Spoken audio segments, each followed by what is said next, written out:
জেডটিভি অনলাইনের নিয়মিত আয়োজন জন দুর্ভোগে আপনাদেরকে স্বাগত এবং অভিনন্দন জানাচ্ছি। সঙ্গে আছে আমি শেখ জাকির আহমদ।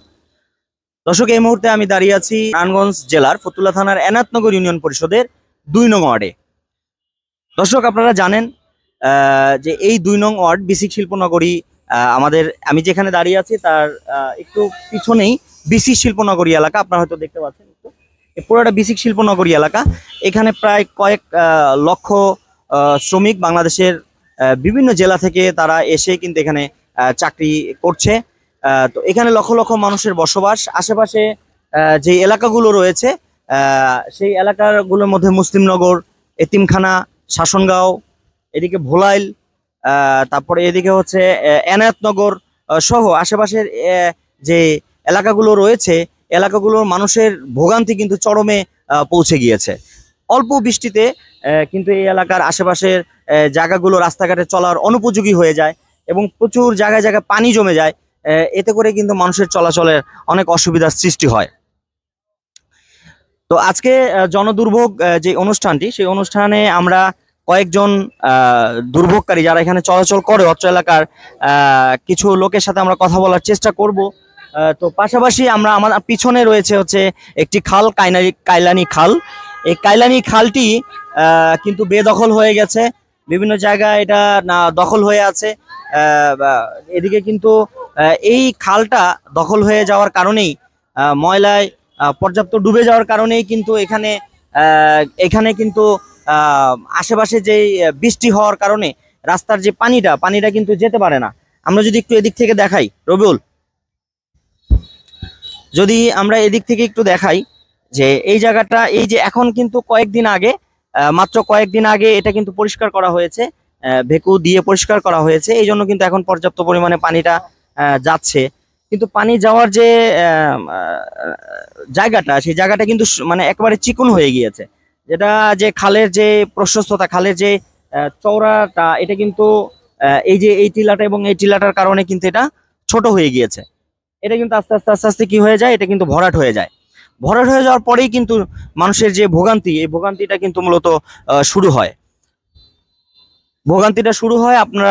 আপনাদেরকে দেখানোর চেষ্টা করছি এবং যারা কর্তৃপক্ষ রয়েছেন এই খাল, তাদের এই দৃষ্টিপাত করার জন্য আমরা অনুরোধ জানাবো এলাকাবাসীর পক্ষ থেকে। এলাকাবাসীর কয়েকজন মানুষের সাথে আমরা একটু কথা বলার চেষ্টা করব, যারা এদিকে চলাচল করে তাদের সঙ্গে কথা বলার চেষ্টা করছি। দেখছি আসলে তাদের কি ধরনের অসুবিধা হচ্ছে, আমরা একটু জানানোর চেষ্টা করব। মিল ফ্যাক্টরির লোকজন, এই যে শ্রমিক আসতে অনেক ক্ষতি হয়, অনেক কষ্ট হয়। এরা এই যে গার্মেন্টস লক্ষ লক্ষ শ্রমিকরা আসা যাওয়া করতেছে, এদের এই যে চলাফেরা অনেক কষ্ট হয়। হ্যাঁ, এই রাস্তাটা ঠিক করতে হবে। আর এই ড্রেনের পানি, বাড়িঘর, এই রাস্তাঘাট সবকিছু অনেক ক্ষতিগ্রস্ত হয়।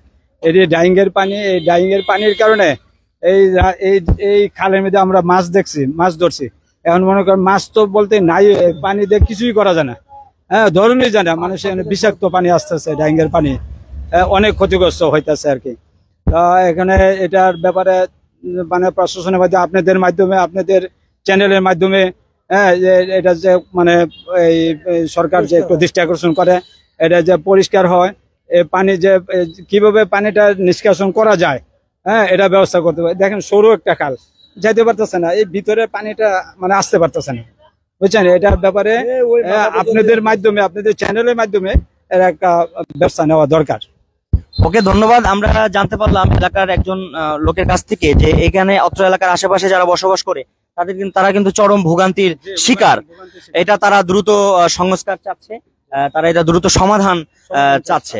এবং আমি যদি আরেকটা বিষয় জানতে চাই, যেহেতু মুক্তারপুর এবং পঞ্চবটি থেকে মুক্তারপুর ব্রিজের যে কাজটা চলছে, এই কাজের ক্ষেত্রে, রাস্তায় চলাচলের ক্ষেত্রে কি কি অসুবিধা হচ্ছে? এটা রাস্তা চলাচলের ক্ষেত্রে শ্রমিকের অনেক, জনগণ, শ্রমিক যারা আছে, সাধারণ মানুষ, আমাদের চলাচলের জন্য অনেক ক্ষতি হইতেছে।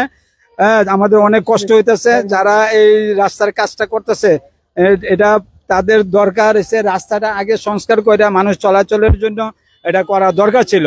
তারা ওই ব্যবস্থা না করে তাদের কাজ তাদের করতেছে। আমাদের জনগণ চলাচলে অনেক ক্ষতি, আমাদের অনেক কষ্ট হইতেছে। হ্যাঁ, অনেক কষ্ট হইতেছে। এই যে গাড়ি, যারা অটো চালাইতেছে বা গাড়ি চালাইছে, তাদের গাড়ি ভাঙে পড়তেছে। গাড়ি উল্টে যেতেছে গা, এটা জনগণের অনেক ক্ষতি হইতেছে। আপনাদের চ্যানেলের মাধ্যমে আমাদের এটা সমাধান আমরা চাই, সংস্কার চাই। জি, আপনি কিছু বলবেন? এই একই কথা আমাদের একই কথা?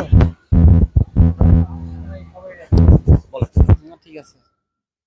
কি অসুবিধা সৃষ্টি হচ্ছে মানে আপনাদের এখানে অত্র আশেপাশে চলাচল করতে? মানে কি এই ধরনের রাস্তাটা সমস্যা? এই যে কাদা হওয়ার জন্য গার্মেন্টস এর শ্রমিকরা চলাচল করতে অনেক কষ্ট হয়। যে পানি ভরে যায়, তারা গাড়িগুলো চলতে সমস্যা হচ্ছে, অটো চলতে পারে না। পরে যে প্রচুর জাম পড়ে, আমরা সময় মতো অফিসে যাইতে পারি না, অফিসে অনেক কথাবার্তা শোনা লাগে, এটাই সমস্যা হচ্ছে প্রচুর। তাই আমাদের এই রাস্তার সংস্কারটা আগে করা দরকার, যাতে মানুষরা সুন্দরভাবে চলতে পারে। আপনি কিছু বলবেন? আসলে জনদুর্ভোগের শেষ নাই। জনদুর্ভোগের মানে জনগণের পরে মানে ওই সকালে মানে 1 ঘন্টা আগে রওনা দেওয়া লাগে, যেখানে আপনি 8টায় চাকরি করেন? আপনার জি নাম? জি জি আমার নাম মোহাম্মদ আলমগীর হোসেন, কোথায় চাকরি করেন? কেসি অ্যাপারেলস বেসিক্যালি। বলেন। এখন আমাদের ডিউটি হলো 8টায়, 7টা বাজে বের হই, তারপরে ওখানে লেট হয়ে যায়। আবার ওখানে আবার বিভিন্ন রকম কথাবার্তা শোনা লাগে, আমাদের ঊর্ধ্বতম কর্মকর্তাদের আবার দাঁড়া করায় রাখে, তাই লেট হলো কেন, এই অবস্থা। ওখানে আবার দাঁড়া করার বিভিন্ন রকম কথা শোনা লাগে, এই অবস্থা। মনে করেন মানে আমরা আপনি মানে থাকেন কোথায়? থাকি এই যে ভোলাল মিষ্টির দোকান, ভোলায়। ভোলাল মিষ্টির দোকান, ভোলাল মিষ্টির দোকান বাসা। ওখানে মনে করেন 5 মিনিট। আপনি আসলে কি চান, এখন কি চাচ্ছেন? আমরা চাই এটা দ্রুত যেন একটা সমাধান আসে, যেন আমাদের সাধারণ জনগণ যেন স্বস্তিতে আমরা চলাফেরা করতে পারি, সাধারণ জনগণের যেন কষ্ট না হয়। সাধারণ জনগণের কথা কেউ ভাবে না, সবাই যার যার নিজেরটা নিয়ে ব্যস্ত, বুঝলেন। এই সাধারণ জনগণের কথা আসলে কেউ ভাবে না, বুঝলেন। সাধারণ জনগণকে জিম্মি করে আসলে দেশ চালানো হচ্ছে। আমরা এখান থেকে সাধারণ জনগণের জন্য যেন ভালো একজন নির্বাচিত সরকার চাই, যারা জনগণের উমরের মতো যেন শাসক হয়, জনগণের নিয়ে কাজ করে, এরকম একজন শাসক আমরা চাই, যেন জনগণের নিয়ে কাজ করে, জনগণ যেন স্বস্তিতে নিঃশ্বাস দিন যাপন করতে পারে। আমরা এরকম একজন ভবিষ্যতে শাসক চাই। এরকম একজন শাসক, এরকম একজন লোক আপনারা চাচ্ছেন। ধন্যবাদ। দর্শক, আপনারা শুনতেই পেলেন যে অত্র এলাকার মানুষ যারা চাকরিজীবী, বিশেষ করে তাদের যে কি ধরনের ভোগান্তির শিকার হচ্ছে। তারা সময় মতো অফিসে কিন্তু তারা যেতে পারছে না। অফিসে সময় মতো না যাওয়ার কারণে অফিস থেকে কিন্তু তাদের বিভিন্ন ধরনের তাদের জবাবদিহি করতে হয়, কেন দেরি হলো, এই সেই বিভিন্ন প্রতিকূলতার মধ্যে তাদের পড়তে হয়। তো এটা শুধুমাত্র রাস্তার যে সমস্যাগুলো রয়েছে, বিভিন্ন জায়গায় পানি জমে যায়, বিভিন্ন জায়গায় ভাঙা রাস্তা, অনেক সময় অনেকেই বলছে যে গাড়িগুলা কিন্তু অ্যাক্সিডেন্ট হয়ে অনেক সময় উল্টেও পড়ে যায়। এরকমও ঘটনা কিন্তু আমরা জনগণের মুখ থেকে শুনতে পেলাম। তো ধন্যবাদ জানাচ্ছি।